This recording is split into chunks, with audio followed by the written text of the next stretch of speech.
Good evening, everyone. Thank you very much for coming together so that we can join in fellowship and the immersion of this wonderful text that's in front of us and in the wonderful community that is before us and that we help to create. We are in Parshat Yitro in the book of Exodus, chapter 18, beginning with verse 1. We'll read through the English translation of our portion. I'll share with you a focused study about it, and then we'll open it up for our collective conversation about it. If you'd like to go ahead and unmute it this time, together we can share in the blessing, giving thanks for this moment. Baruch atah Adonai Eloheinu melech haolam asher kiddushanu b'mitzvotav v'tzivonu divrei Torah. Thank you, God, for the opportunity to immerse ourselves in words, deeds, and relationships of Torah. I'll share with you the opening verses, and then I'll offer others an opportunity to read as well. Jethro, priest of Midian, Moses' father-in-law, heard all that God had done for Moses and for Israel, God's people, how God had brought Israel out from Egypt. So Jethro, Moses' father-in-law, took Zipporah, Moses' wife, after she had been sent home, and her two sons, of whom one was named Gershom, that is to say, I have been a stranger in a foreign land, and the other was named Eleazar, meaning, the God of my father was my help and delivered me from the sword of Pharaoh. Jethro, Moses' father-in-law, brought Moses' sons and wife to him in the wilderness, where he was encamped at the mountain of God. God sent word to Moses, Jethro sent word to Moses, I, your father-in-law Jethro, am coming to you with your wife and her two sons. Moses went out to meet his father-in-law. He bowed low and kissed him. Each asked after the other's welfare, and they went into the tent. Kath, would you like to read there verse 8? Yes, thank you, Rabbi. Moses then recounted to his father-in-law everything that Yud-Heh-Vav-Heh had done to Pharaoh and to the Egyptians for Israel's sake, all the hardships that had befallen them on the way, and how Yud-Heh-Vav-Heh had delivered them. And Jethro rejoiced over all the kindness that Yud-Heh-Vav-Heh had shown Israel when delivering them from the Egyptians. Blessed be Yud-Heh-Vav-Heh, Jethro said, who delivered you from the Egyptians and from Pharaoh, and who delivered the people from under the hand of the Egyptians. Now I know that Yud-Heh-Vav-Heh is greater than all the gods, yes, by the result of their very schemes against the people. And Jethro, Moses' father-in-law, brought a burnt offering and sacrifices for God, and Aaron came with all the elders of Israel to partake of the meal before God with Moses' father-in-law. Richard, at verse 13. Thank you. Next day, Moses sat as a magistrate among the people, while the people stood about Moses from morning until evening. But when Moses' father-in-law saw how much he had to do for the people, he said, what is this thing that you are doing to the people? Why do you act alone, while all the people stand about you from morning until evening? Moses replied to his father-in-law, it is because the people come to me to inquire of God. When they have a dispute, it comes before me, and I decide between a man and his neighbor, and I make known the laws and teachings of God. But Moses' father-in-law said to him, the thing you are doing is not right. You will surely wear yourself out, and these people as well, for the task is too heavy for you. You cannot do it alone. Now listen to me. I'll give you counsel, and God will be with you. You represent the people before God, and you bring the disputes before God, and join upon them the laws and the teachings, and make known to them the way they are to go, and the practices they are to follow. You shall also seek out from among all the people capable men who fear God, trustworthy men who spurn all ill-gotten gain. Set those over them as chiefs of thousands, hundreds, fifties, and tens, and let them judge the people at all times. Have them bring every major dispute to you, but let them decide every minor dispute themselves. Make it easier for yourself, and let them share the burden with you. If you do this, and God commands you, you will be able to bear up, and all these people too will go home unworried. Moses heeded his father-in-law and did just as he had said. Moses chose capable men out of all Israel and appointed them heads over the people, chiefs of thousands, hundreds, fifties, and tens, and they judged the people at all times. The difficult matters they would bring to Moses, and all the minor matters they would decide themselves. Then Moses bade his father farewell, and he went his way to his own land. Thank you. Margot, would you like to read at the very start of chapter 19? Did you say Margot? Yes, I did. Oh, thank you.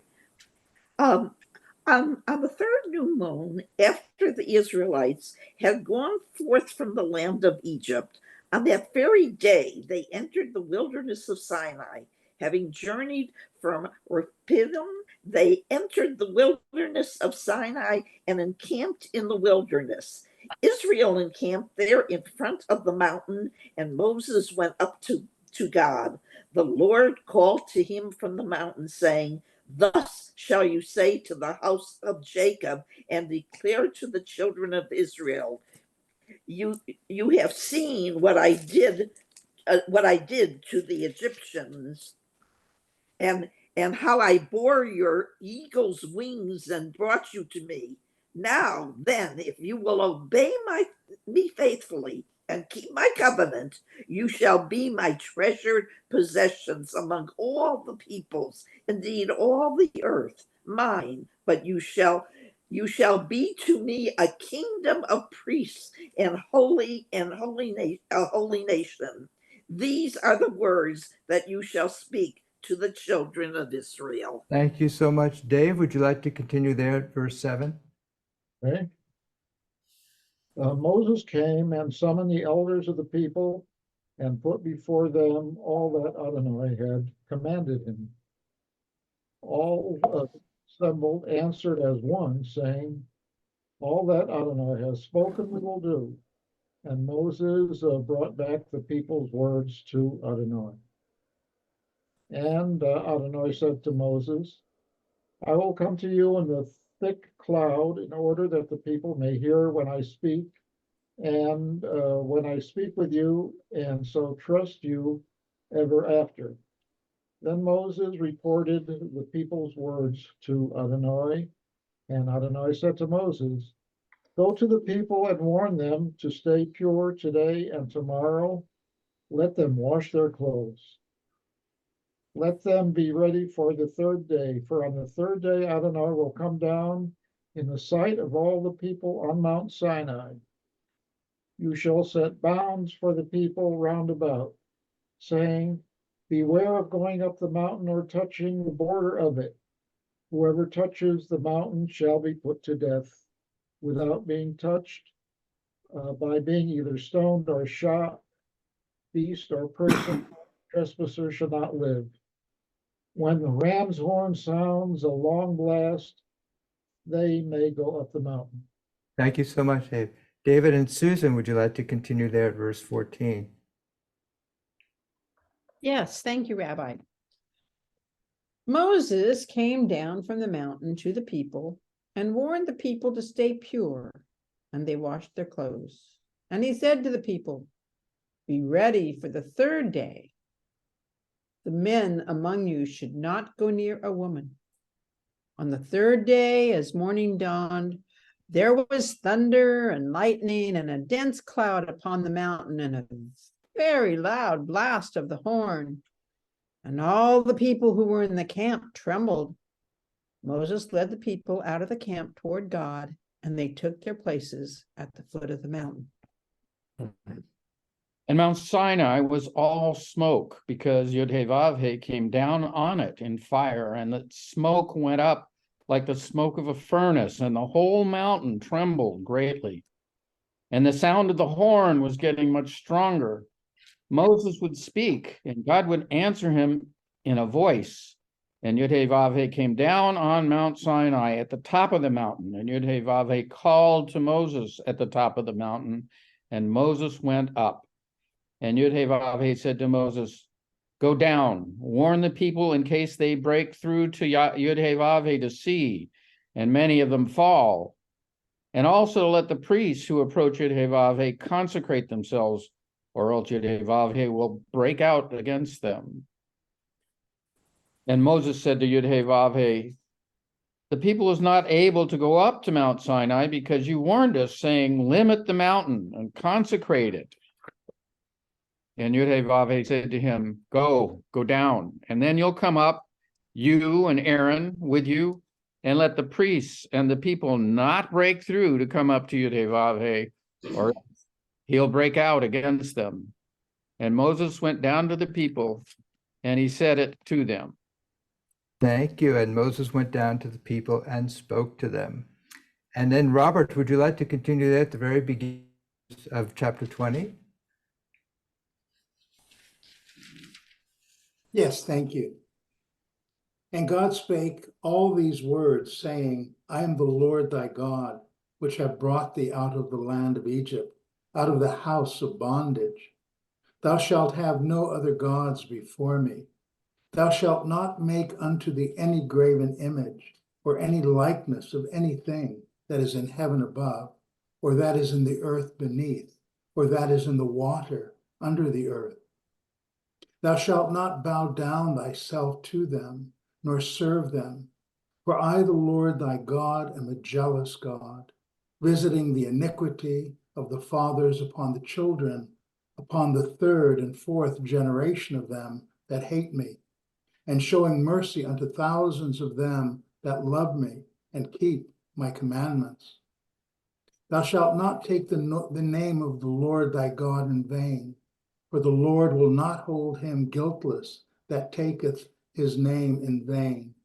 Remember the Sabbath day to keep it holy. 6 days shalt thou labor and do all thy work. But the Oh, seventh, we're having a bit of an audio problem. If you could just hold on for a second there, Robert, and just hold on there at verse 8. And then could you just try reading verse 8 again, starting there?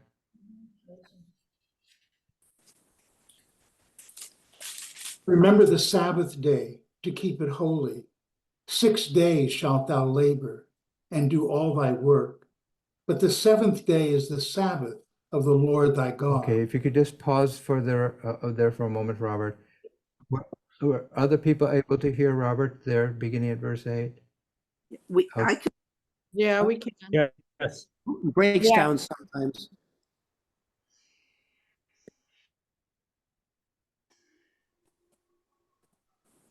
God has no technical problems, only humans. And humans can create damage, but it takes a computer. Which verse is that, Robert?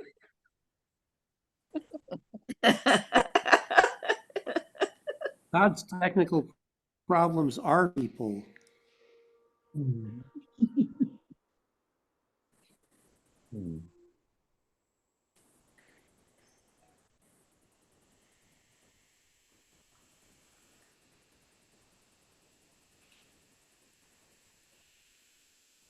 Your hand. No, okay. Say it again. We can hear you now. We couldn't hear you at first. All right, can you? yeah, yes, yeah. Partially. You're cutting in and out.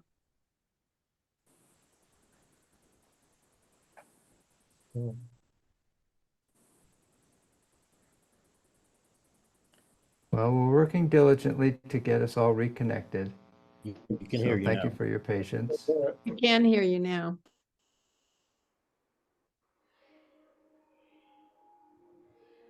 I like your backdrop, Dave. Thank you, Margot. Okay, there we go. I think that seems to be working now at our end. I apologize, Robert. You were reading so beautifully. If for my sake at least, could you just start again at verse 8? Thank you. Yes, it'd be my privilege. Remember the Sabbath day to keep it holy. 6 days shalt thou labor and do all thy work. But the seventh day is the Sabbath of the Lord thy God. In it thou shalt not do any work. Thou, nor thy son, nor thy daughter, thy maidservant, nor thy thy manservant, nor thy maidservant, nor thy cattle, nor thy stranger that is within thy gates. For in 6 days the Lord made heaven and earth, the sea, and all that in them is, and rested the seventh day. Wherefore the Lord blessed the Sabbath day and hallowed it.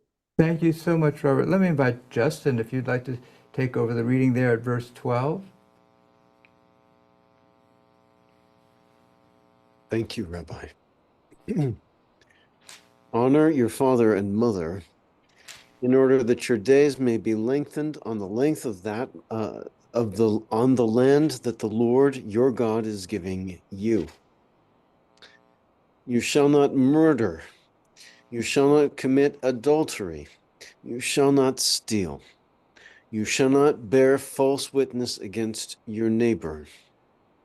You shall not covet your neighbor's house.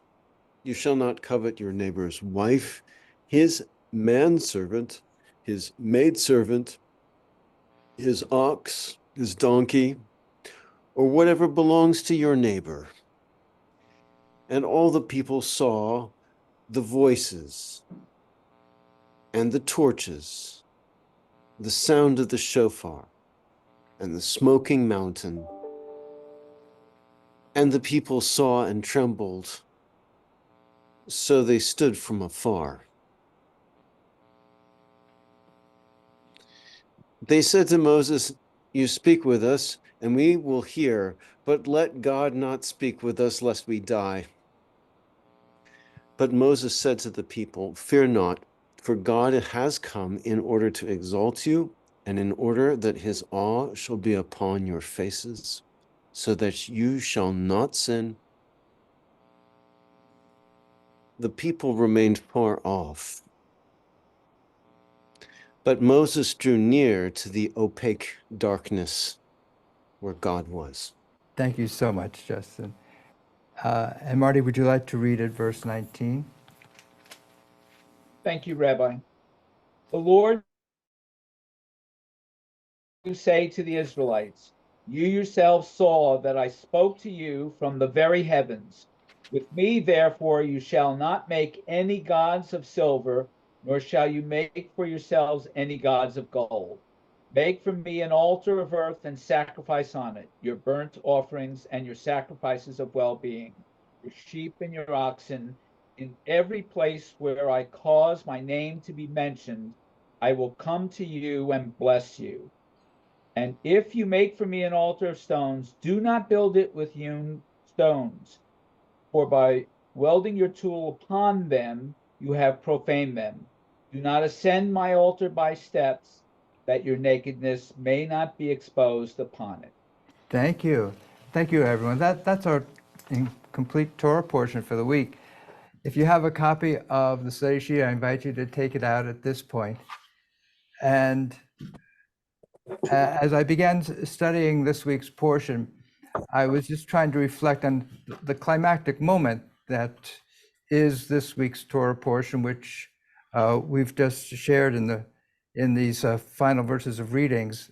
This moment at Mount Sinai. What is happening here? What is the significance of this moment, not only for the Israelites, but what is the significance of this moment for us? And I find it helpful in terms of trying to understand all this to look a little bit at the Hebrew, because typically what we have that's been shared with us in particular by Robert and by Justin is typically customarily called the Ten Commandments. And what's interesting about that is that the word commandments is not used in reference to what has been spoken here by the divine voice. And we'll see a little bit later in chapter 34 when we get to it, that it is really called, well, here, number 1 on our study sheet, I have it.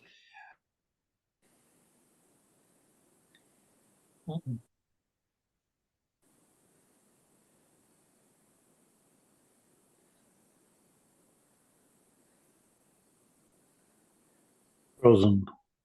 Technical problems again. Yep.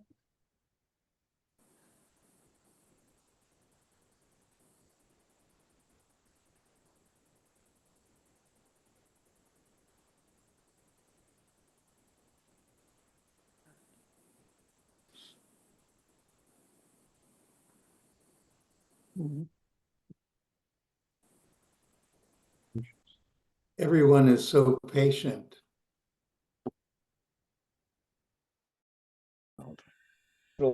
Reminds me of a verse from Baha'u'llah where it says, God rewardeth beyond measure them that endure with patience. So there you go.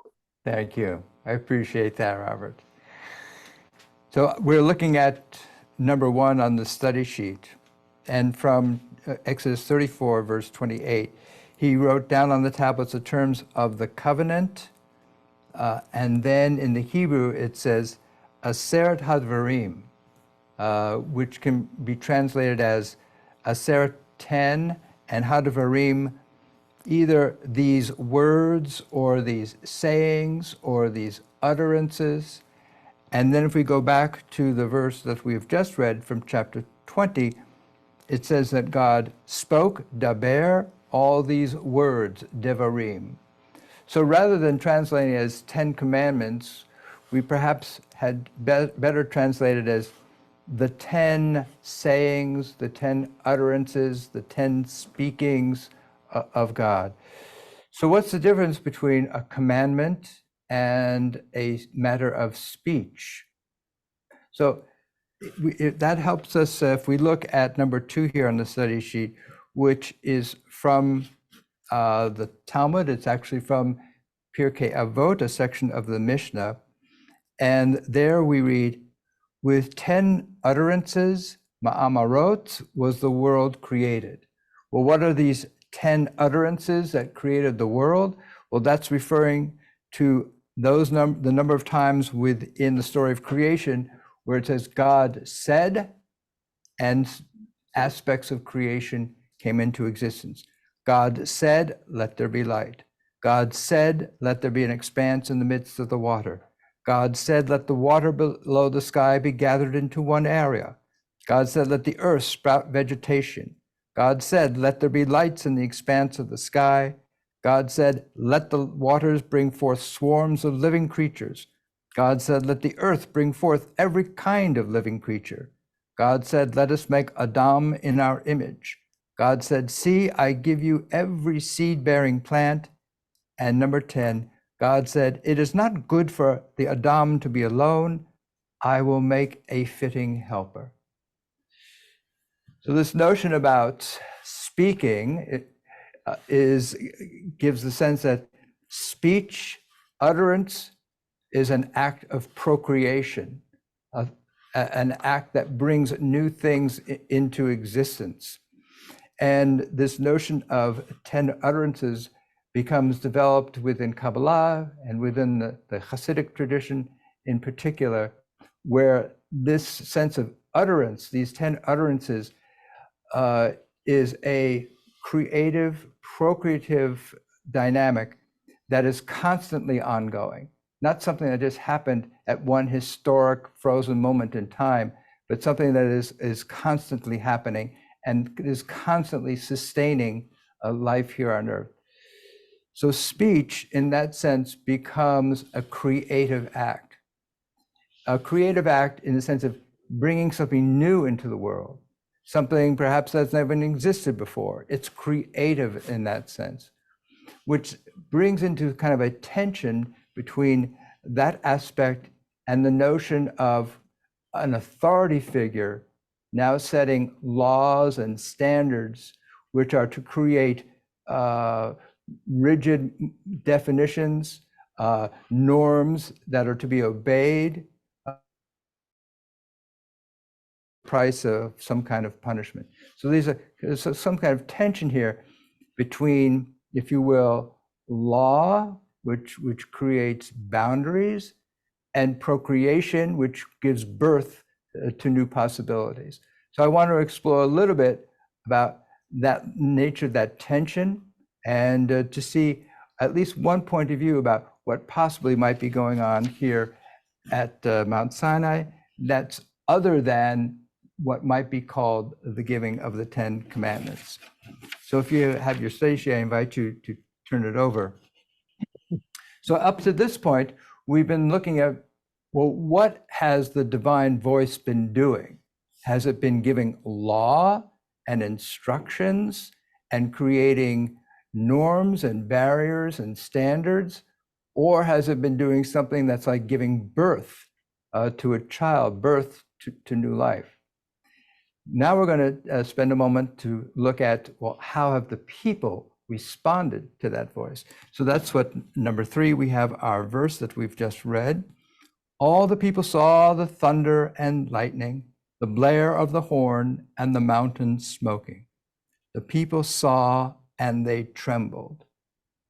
So we have this verb that they trembled, and actually the verb that's used there gives us also the Hebrew noun and adjective haredi. So if you've often heard certain groups within the Jewish community called haredi, that's where this word comes from, trembling. So what is the aspect of trembling? Is it trembling like you're scared? You're scared because you've seen something that's frightening and terrifying, and that you're afraid of? Or kind of trembling?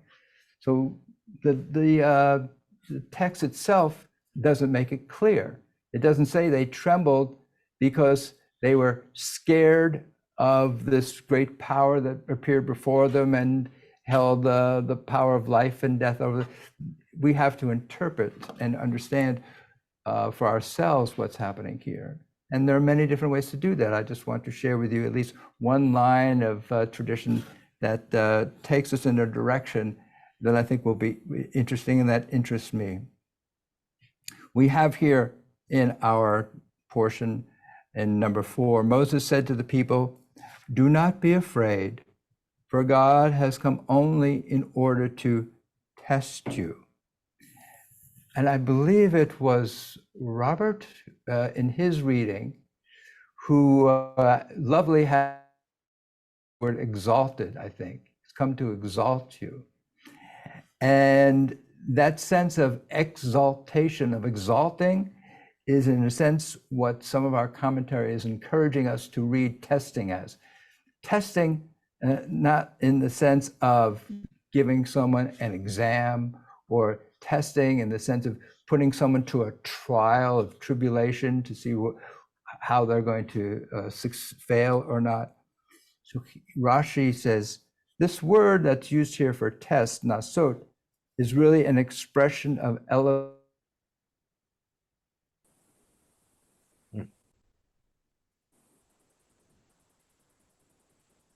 that's used here for testing, and he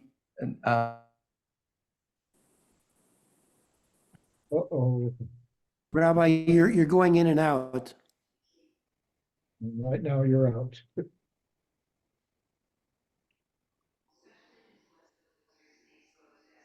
Audio is not working.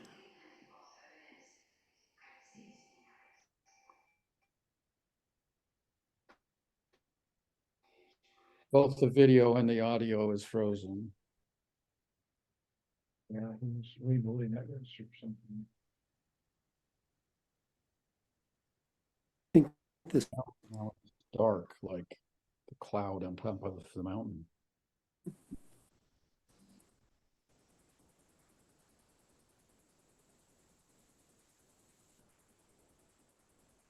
I think that they were afraid of a volcanic eruption.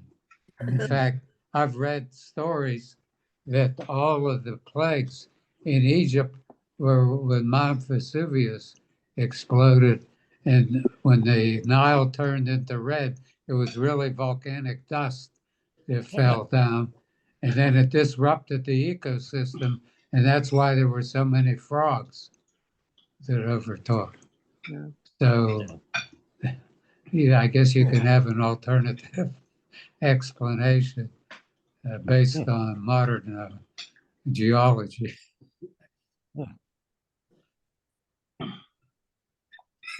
Who caused the volcano to explode? Well, I guess it was indirectly the Lord if he created the earth. If Maybe you say that's so. Yeah, God just shoved a little too hard on the African plate. That's right. Well, these are one of the unanswered questions. Makes for a good story. Do any of you live near the rabbi? Pardon? Do any of you live near the rabbi? Yeah, we do. He may need a Wi-Fi extender. They're very simple, Right. $40. Here.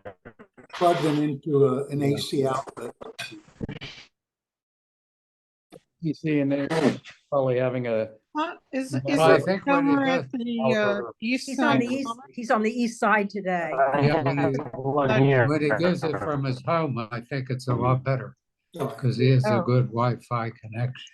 Yeah. Oh, just a little note, you know, it was talking about Extenders are testing. great. Yeah. Maybe Rabbi Moskowitz is testing us right now. Well, you're talking Right, we're- about testing. There he is. The same word is used in Genesis 22 when at the Akedah, where Hashem puts Avraham to the test, the same word is used. Yes, so we're back, and I thank you, Rose, for pointing, for picking up on that. We've got Thank it you all very much for solved, your Rabbi. patience, everyone. So let me pick it up because I'm actually eager to get to the painting and then to get to your contributions to the conversation as well. So yes, let me just remark on what Rose has just pointed out about this is indeed the same word that's used about Abraham. And what Rashi is doing here in his comment, he's associating the word that's used for a test with the word, a related word in terms of the letters that are used, of nace, of a sign, of a banner. And a banner, Rashi is hinting at, is something that's raised up. It is exalted, it is lifted up. So that is how Rashi comes to say, this notion of nasot is an expression of elevation and of greatness. And as Robert so beautifully translated the word of exalt. So here is how Aviva Zornberg, who's referring to a commentary known as Hamek Devar, puts it. It is human spiritual greatness that is God's purpose in revealing God's self. The ability to endure hardship through the immense amplification of inner resources. So here's the question, is what's happening at Mount Sinai? Are the Israelites who have just left Egypt, have they just left behind? No, I need it, Dan. Have they just left behind Pharaoh, this authoritarian figure who has the power of life and death over everyone in his realm? Have they just substituted one powerful, omnipotent authority figure for another? And this line of commentary is going to take us in a slightly different way of looking at what the experience of Mount Sinai is all about. And for that, to continue that, now I'd like to look at our painting. If you have a copy, you can see it on the front of the study sheet. This is a painting by Edouard Manet. Edouard Manet paints this in 1863, and he brings it to the Salon in Paris, which is the premier place in which paintings are exhibited. And it is an exhibition that is controlled by the Académie des Beaux-Arts, which controls the standards of what is considered to be acceptable art, both in terms of what the subject of a painting should be, how a painting should be done, what the message of a painting should be. And basically, they were guardians of what we call classical art, art that is designed to instill in those who view the painting a sense of moral uplift, kind of a moral message. And so the proper themes were to be elevated themes, that of either from the Bible or from mythology, from some place in history. So these are all elevated subjects designed to teach someone a moral message and the ways they are to be painted is to help enhance that kind of uplift. So here, what Edward Manet, he brings this painting that is shocking to all of those standards. One, because, well, it's not a scene out of mythology, the Bible, or history, anything that is, that in those standards would be considered an elevated scene of moral message. Rather, it is a picture of four ordinary, what in this time we'd call the developing bourgeoisie, the middle class, 2 men, 2 women. They are having a picnic there in grass. There's a woman in the back who's apparently just putting on some clothes after having bathed in water. There's a woman in front who's completely naked. So first of all, the subject matter is very shocking to the standards that were being upheld by the Académie des Beaux-Arts, and also the fact that there's a woman in the front here who is comfortably naked. And while there were naked women in classical art, they were typically goddesses or in some more than mundane figure. And here, just an ordinary woman. And also what was shocking was the fact that it was a very large painting, and the fact that it was so large kind of gave further approval to the scene, the affirmation that something as mundane as 4 people going to having a picnic was worthy of that occupying that much space. Needless to say, his painting was rejected because it offended the controlling and ruling sensibilities of the art world of the time. And instead, his painting was displayed in what became known as the first Salon des Refusés, an exhibition of those who had been rejected for display at the official Salon of Paris. The painting itself becomes also a challenge because it is a reworking by Manet of 2 pieces from the Renaissance period. One by Titian called the Pastoral Concert, and another by Rubens called the Judgment of Paris. And in both of those are settings that display either, in one case, kind of nymphs of goddesses in a pastoral setting, or in the case of the Judgment of Paris, a scene in heaven itself.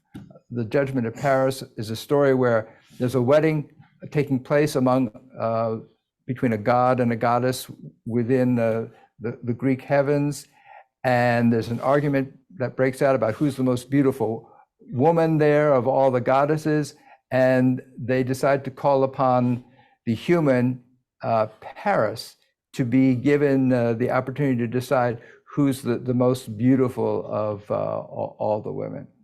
So that is why it's called the Judgment of Paris.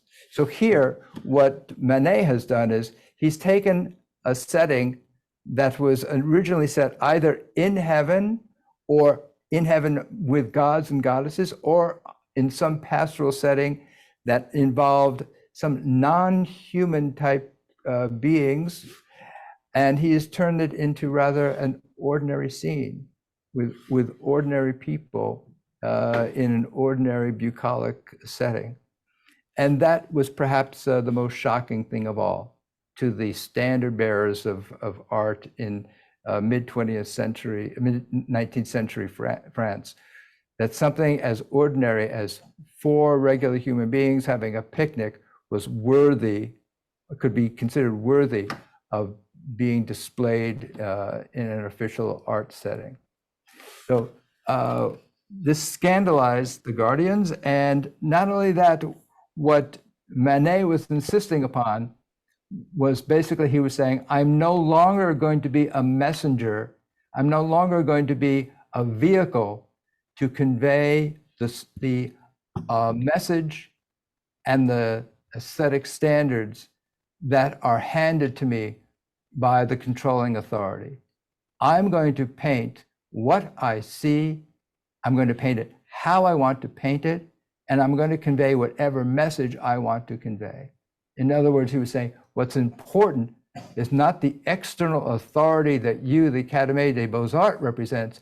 What's important is me as a creative being and what I'm experiencing, how I'm seeing it, and what I want to display. That really launches what we now know as the period of modern art. After him and after this painting, nothing is ever the same in the world of art again.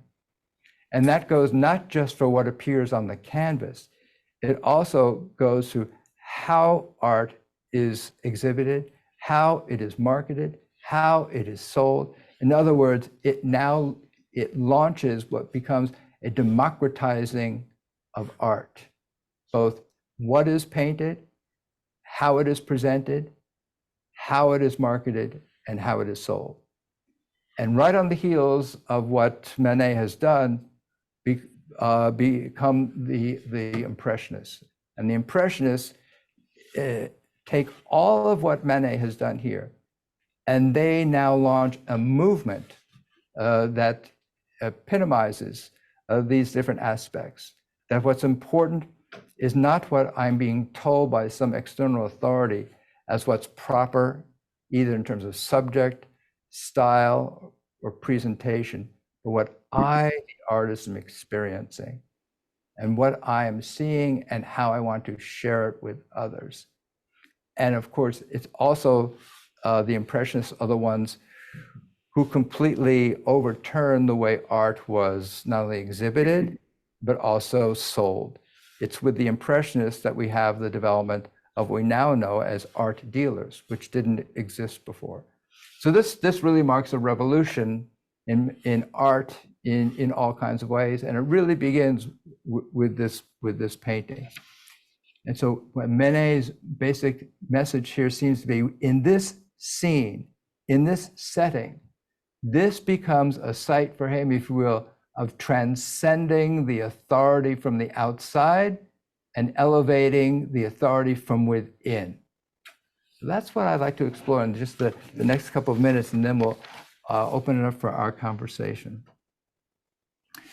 In a sense, I want to suggest that what's happening at Mount Sinai is that there is indeed a tension between law, which seeks to stabilize, make things predictable, create standards, impose authority, and conveys some kind of coercive power, if you will.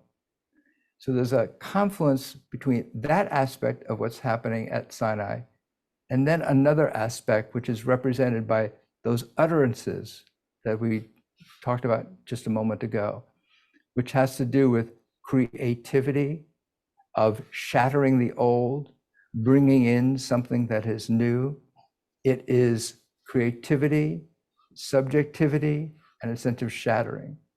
So all those things are confluing here at Sinai, where people are being called upon to, on the one hand, cohere themselves to the construct of a body of norms that will help make a community, but they're also being asked to search within themselves for their own unique experience of what's happening here.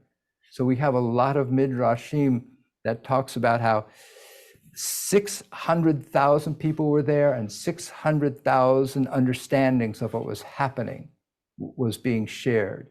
And each one was valuable to everyone who was there because each one experienced something different. So there's both subjectivity, the power of within, that's being emphasized here, as well as the external authority and the need to develop some kind of rules and cohesions and norms. So let me just share this bit of reading from the great French Jewish philosopher Emmanuel Levinas, who wrote an article called Revelation. The Talmud affirms the prophetic and verbal origin of the revelation, but lays more emphasis on the voice of the person listening. A human being is not a mere receiver of sublime messages, A human being is at the same time the person to whom the word is said and the one through whom there is a revelation. A human being is the site of transcendence. It's a lovely summation for me about what I see in the painting that Manet is trying to share with us about a site of transcendence.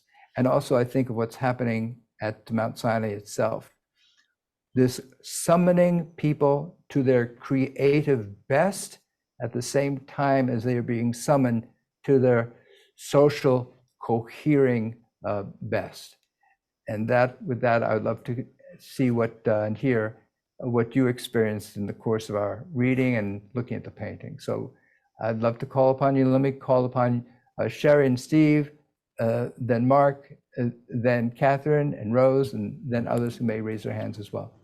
Go ahead, Sherry and Steve. So, I'm looking at the picture, the painting, and, maybe what I'm seeing is different than what other people are seeing. I'm looking at the woman with the filmy gown in the very back. And it appears to me the way she's crouched down and the way she's holding her left hand across her abdomen. I'm thinking that she looks pregnant to me. And I'm just wondering what your thoughts were about that. What would that mean to you if she were? Well, we're talking about, creation. We're talking about the beginning. We're talking about, about the earth and birth and rebirth. And to me, that if you think of her as like a figure of an Eve figure of sort, at least I do. I see her that way. Well, that's in all the literature I've ever read about this painting, I've never seen that raised as a possibility. But I think to add that as a layer of possibility is very intriguing, because you're now developing further this notion that what's happening here in this painting is the power of ordinary human activity, and instead of displacing what classical art had placed about the iconic role that divine beings might play in our lives. So thank you very much for that. Thank you. So, There was one other thought I had, yeah. And it's in Genesis 1:20, and it's let the waters bring forth swarms of living creatures. And I was thinking about that. We used to live on the East Coast near the Chesapeake Bay, and there is a museum, I believe it's in St. Michael's, which talks about the Chesapeake Bay. And historically, before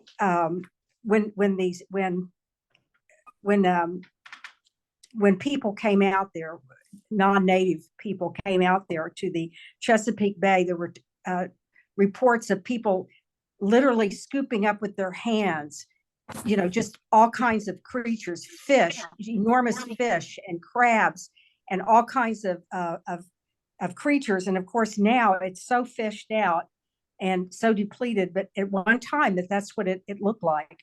So that was another thought I had, just the sense of bounty. And I was thinking about the bounty from the standpoint of, like the woman with pregnant, just the source of creation, the source of life, and just a bounty of the earth. Lovely. That's really lovely. Thank you so much. Steve, yeah. Yeah, I have a different interpretation. I picked out one of my old art books, which has the same picture in it. And it's written in French. It's when I was a student in France in 1959. And actually, Monet is in the picture, and it's his brother-in-law, and they're two models. So they were actually setting, it looks like they were discussing how to set up for another painting, which they didn't do. Do you want to put that up so the rest of the class can see? Can you? I don't know if they can see. Great. That's it. It talks about the rest there. I can bring it to you at the next meeting. That'd be lovely. Thank you. That's really great that you brought that out. Thanks, Steve. Let me call upon Mark Thompson. Yeah. Hi. First of all, I have to say that the video was great tonight. Everybody's faces are very clear, even though the audio is going in and out. I do appreciate the video. See everybody's handsome faces. And I appreciate the painting. It's a sort of a modern response to how people can respond to authority. But I was really intrigued by the first two passages in your study sheet. And it got me thinking, because I'm wondering if there's a difference between midabrot, which in Hebrew means saying or to be speaking, and devarim, which, as you said, means words or things, actually. So I'm wondering, are these words interchangeable, or are there specific meanings for each? The word devar, in addition to words, also means, at least colloquially in Hebrew, also means thing. In Hebrew, if you say ein devar, you're saying it doesn't mean anything to me. So here's my question. Once a word becomes a thing, it becomes a concrete object, then does it have a different meaning? And then does it have a different effect? So taking this a step further, do these Aseret Dibarot, these 10 commandments, do they actually become commandments as opposed to just midabrot, sayings or calling forth, which is different than what we read in Genesis? We've had discussions in the past. Robert and I have these discussions all the time about the distinction between obedience and the freedom to question and interpret. I think this is a very rich subject for discussion. So to your last point in particular, although some of our translations may say obey, if you obey and so forth, but there is no biblical word in Hebrew for obey. What we see instead in here is the word to hear. So there is a sense that you hear something, and then it is an invitation to respond, rather than a decree of how to respond. And I think that's a beautiful bit of tension that we see in our tradition. Thank you. So thank you for that. And let me, the notion about deber.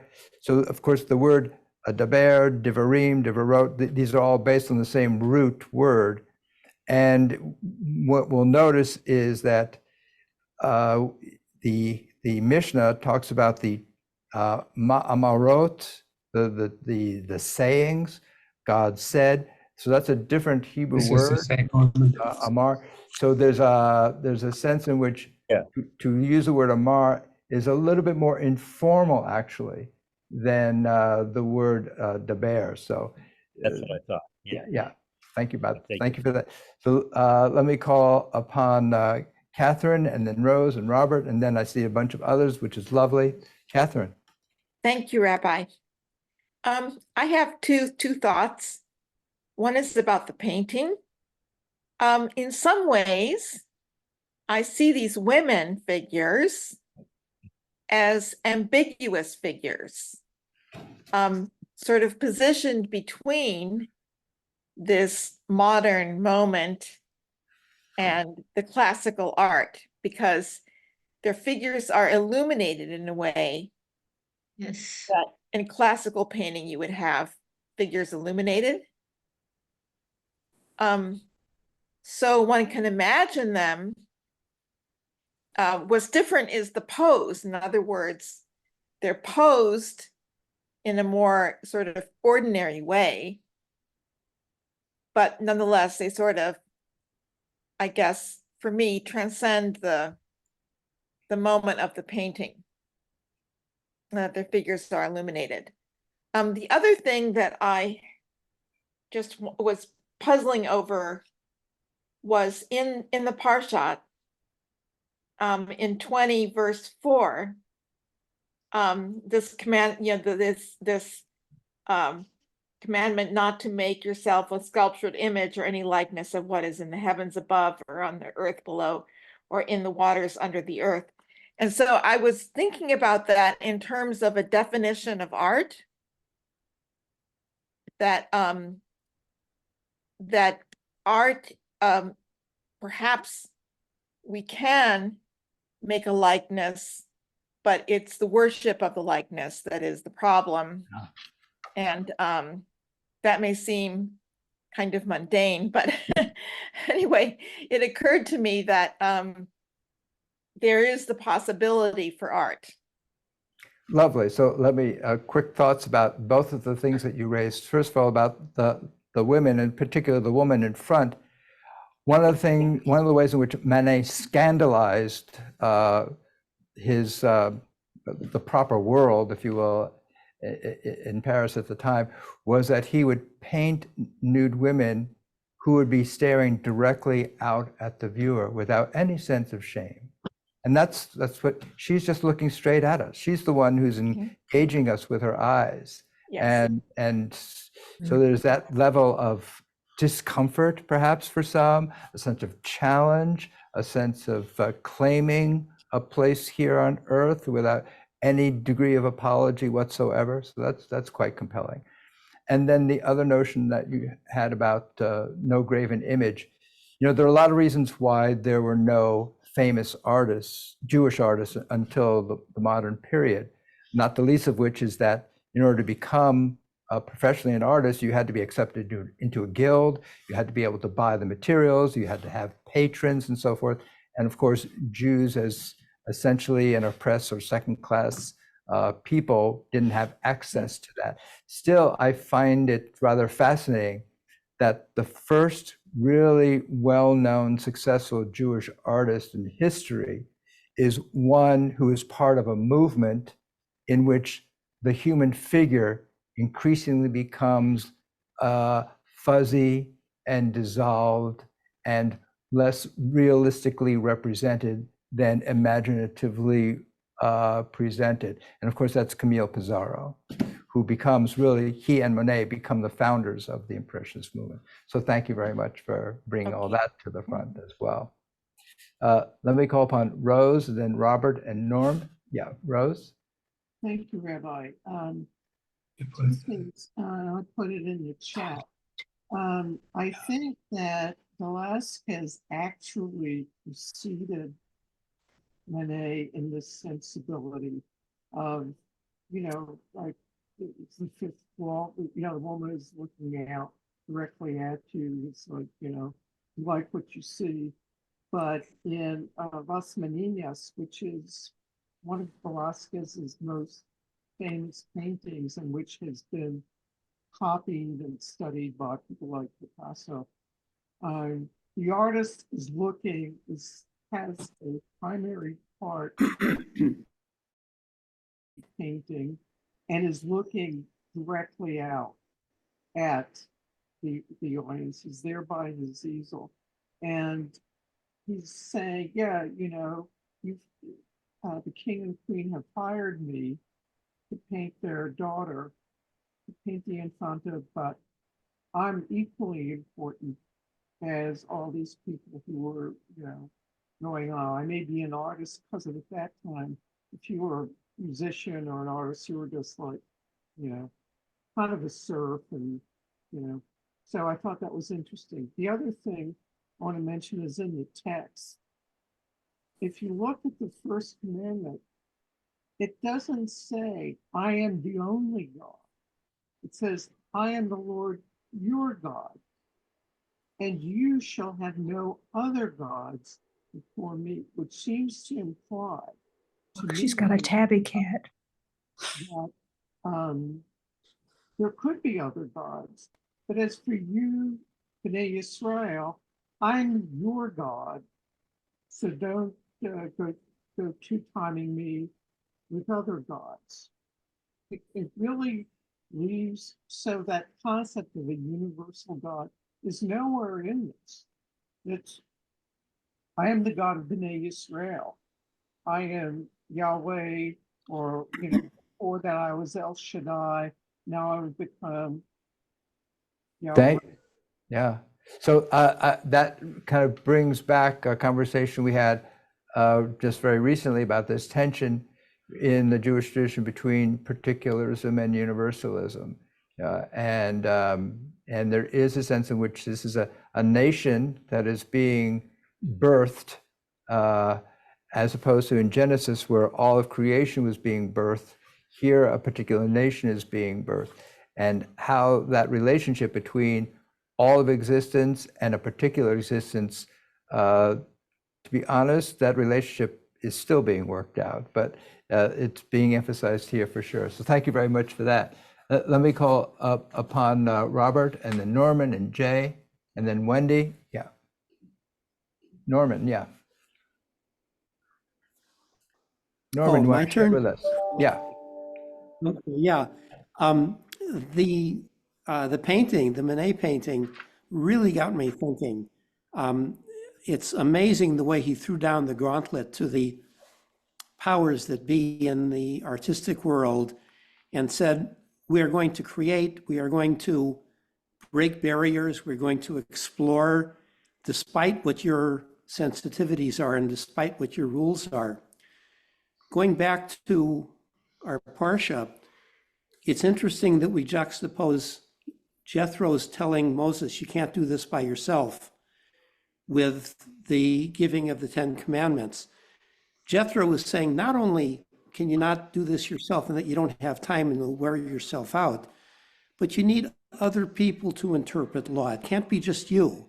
This needs to be a cooperative effort by the whole community to decide what's right and wrong and how to interpret law. And then we go to the Ten Commandments, and what do God and Moses decide? Moses is going to do it all by himself. Nobody else can go near. Everybody is going to have to not only stay back, they can't hear anything, they can't see anything, they have to be so passive, they can't go, to add insult to injury, you can't go near a woman. And then Moses comes down and tells the Ten Commandments.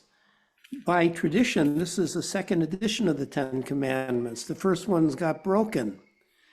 It's also a kind of a telephone that Moses is saying the Ten Commandments. Is that really exactly what God said? I don't remember anywhere in the story us thinking that Moses had a perfect memory. Also in the tradition, everything that comes down from that we discussed today really came from Sinai in the first place. To tell a group of Jewish people, you're going to be passive, you're going to be listeners, you're just going to be following commandments, I think is just sporting for a fight. There'll be a reaction to this in the future. People will explore, they will find different explanations, they will create. They're not, like Jethro said, you can't do it yourself. It's going to be a community interactive experience of understanding and explaining law. So lovely. So you've kind of expounded upon this notion that what's happening here in part at Mount Sinai is a sanctioning, if you will, of human creativity and ingenuity and innovation, as much as the development of social norms and social rules. So it's lovely that you're kind of bringing in the notion about you can't do all this by your own. Of course, they have just left, which is a complete challenge to what they just left behind of Egypt, where there was one figure who controlled everything, and here some kind of different culture is being born. So thank you for pointing that out. Let me call upon Jay and then Wendy. Jay? Thank you, Rabbi. Can you hear me okay? Yeah. First of all, at the song, it's on Jay's end now. Answer one of our other participants, who is like you among the gods? That indicates there are other gods. Am I having difficulty now? A little bit. Go ahead. Please go ahead. Yeah. Okay. The second thing is that and I will maybe send a photo of this to you. After Anochi Yoshe Vavhe, in my Eitz Chaim, by Jewish commentary book, there is Hebrew without any vowels, and it's alone on the page beneath those words. I will send that a photo of that to you to Okay. interpret. Thank you, Jay. But the third thing is this: when someone said that this is Monet and his brother in the painting, is that correct? Okay, all right. So here's the We're getting a little bit situation. of feedback from you, Jay. Oh, all right. Is this better? Okay, I'll get off. Thank you, Jay. Let me call upon Wendy if you'd like to share with us. Thanks.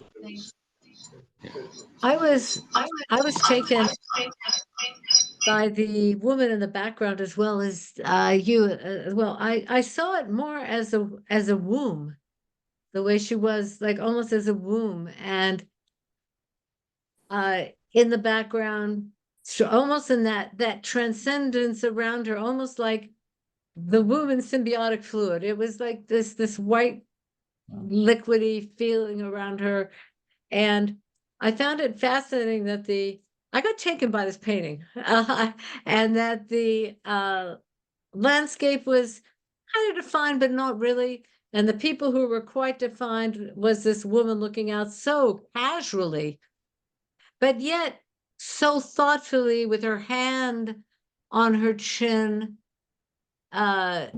supporting herself at the same time, relaxed, but at the same time looking like, what do you think? See me here. What, I'm looking at you. How are you responding to me? And I found it fascinating that the man who's more relaxed is reaching his hand toward her. And there are two fingers. I don't have the greatest eyes, but it looks like there are two fingers out reaching toward her, and almost like pointing her out in this painting, so that she even stands out even more, and that she's more like she's almost like illuminated in her color. It's almost like she's illuminated to bring attention to her, to how important it is to transcend that outside authority and extend that own bareness, that own authority, your own nakedness within. And the other thing I wondered is, next to her on the ground, is he also expressing, I couldn't tell if those are still like fairies or goddesses left over from before on the ground. I can't see well enough, and I can't see it's been so many years since I've seen this painting, but I couldn't tell if he was still leaving some of the past there to remind where people had come from, where the history to where people were, to the presence, almost as a reminder, almost as a place to make definition.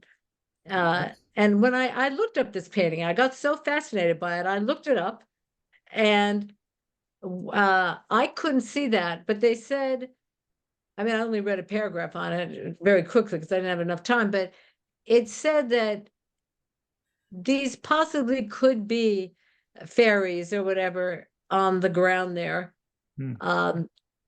Those two look like little heads, but it's never been defined. So that's why I looked it up, to try and see, were my eyes seeing what I was seeing? Had someone else seen that or not?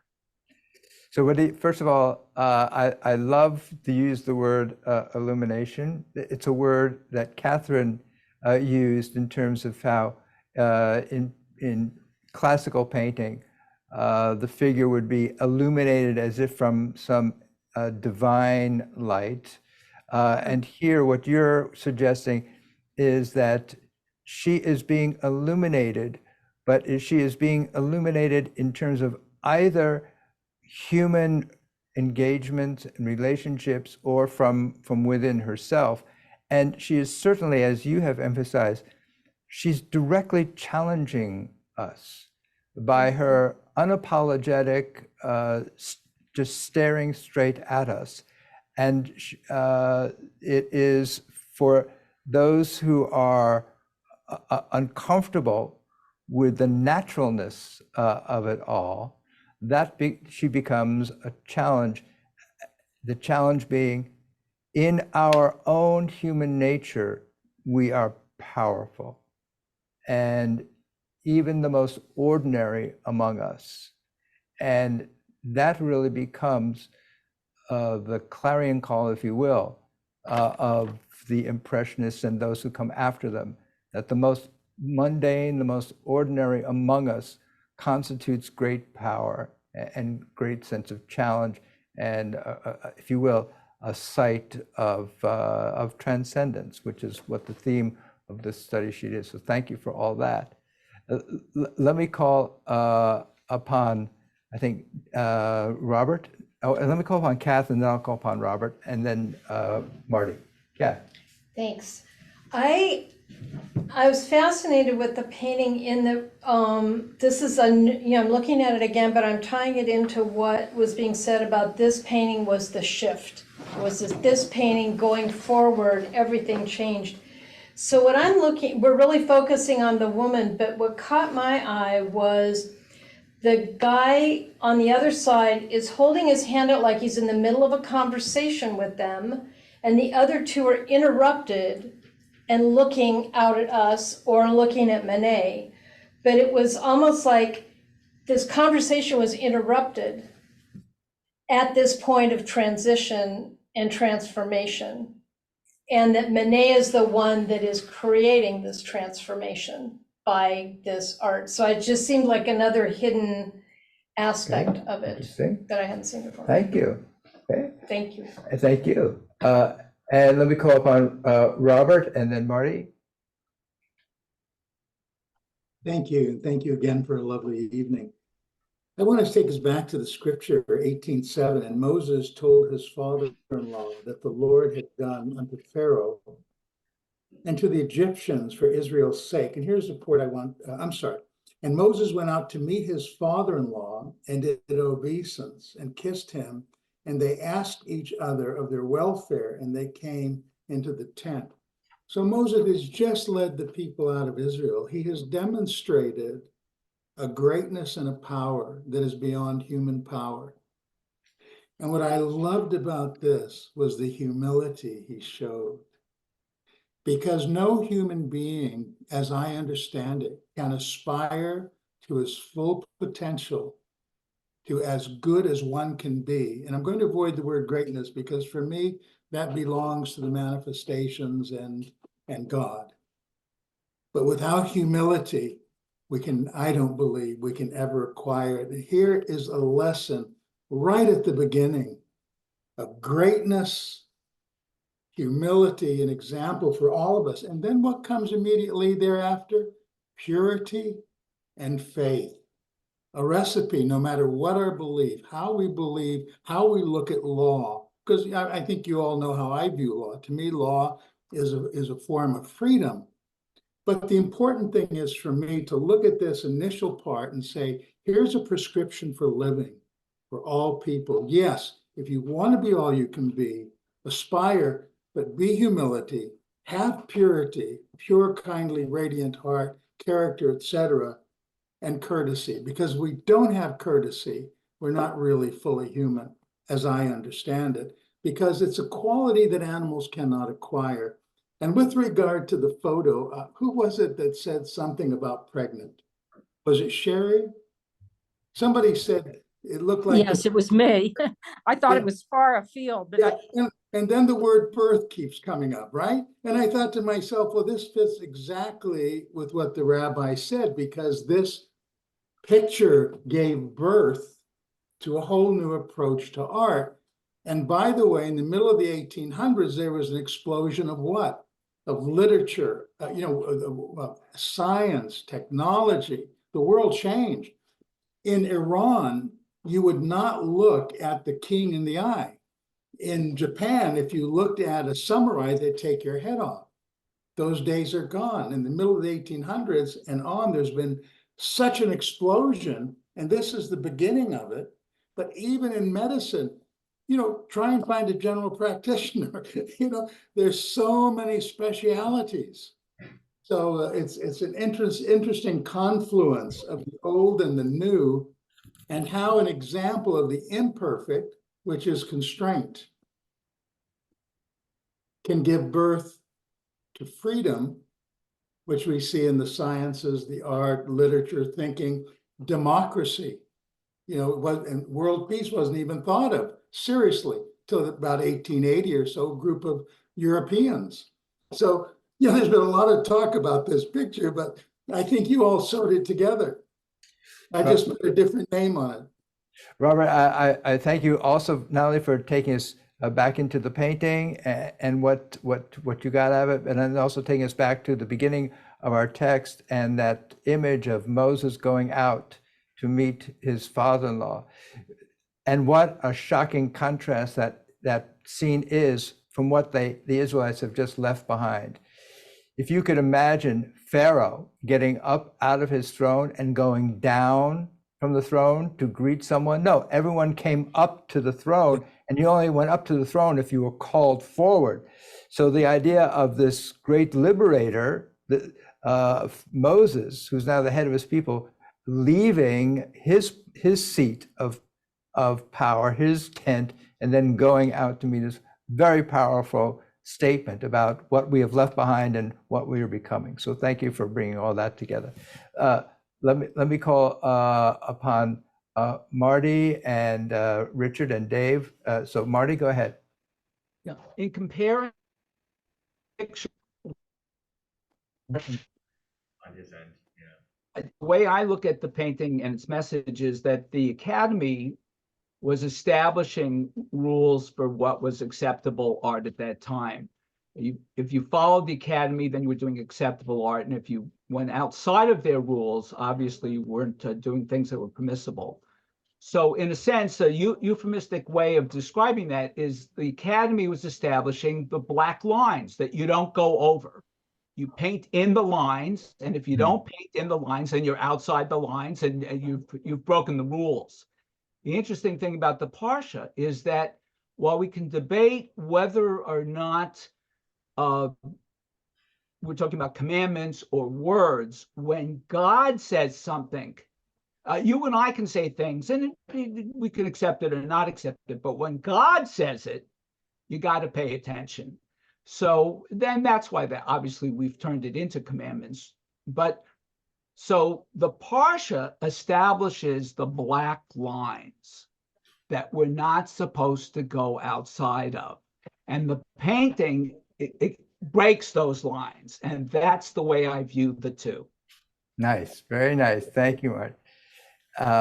And you drew this out of me, which is this notion about what we call the Ten Commandments that we've just read, and how the rabbis intentionally discouraged that from being incorporated into our daily prayer book. There's no reference to that in our daily prayer book because they were concerned that people would, in a sense, idolize them, turn them into a new form of graven image, if you will, that would freeze up our creative thinking. And within the Talmud, I just recently read in my bit of studying that there's a debate between, is most of Torah written or is most of Torah oral? And of course, if most of Torah is oral, then that gives precedence, if you will, to human interpretation and creativity and innovation over that which has been inscribed and handed down in that sense. So thank you for all that. Let me call upon Richard and then Dave. Yeah. Thank you, Rabbi. At the beginning, you talked about the one person that looked like bourgeoisie. And I think throughout here, this whole thing for me is about, wait a minute, we need a middle class. And when I look at this picture, what I see is these two people, the woman and the man, and they're looking at me. And that's what the picture is all about for me. is that energy that it draws me into whatever they're doing. And I'm ready to follow them to the battlefront because they're telling me something very, very important is going on in the world. And this business of somebody said that, you pay attention if the man says it.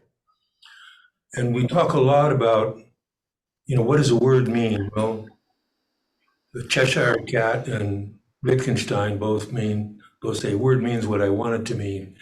And this is an opportunity at Sinai for the middle class to understand and listen. If we're going to be as a community, we have to see that this is how it can happen. This is the only way. You have to digest what's been said.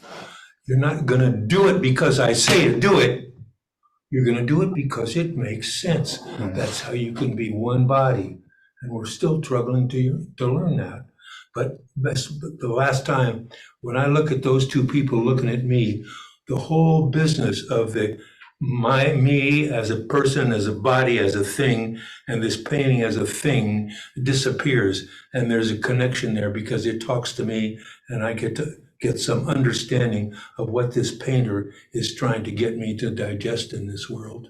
And is to say, listen, because somebody else draws a line doesn't mean they knew absolutely where growth is going in this world. You have a role to be involved and digest what's been told, not just argue against it.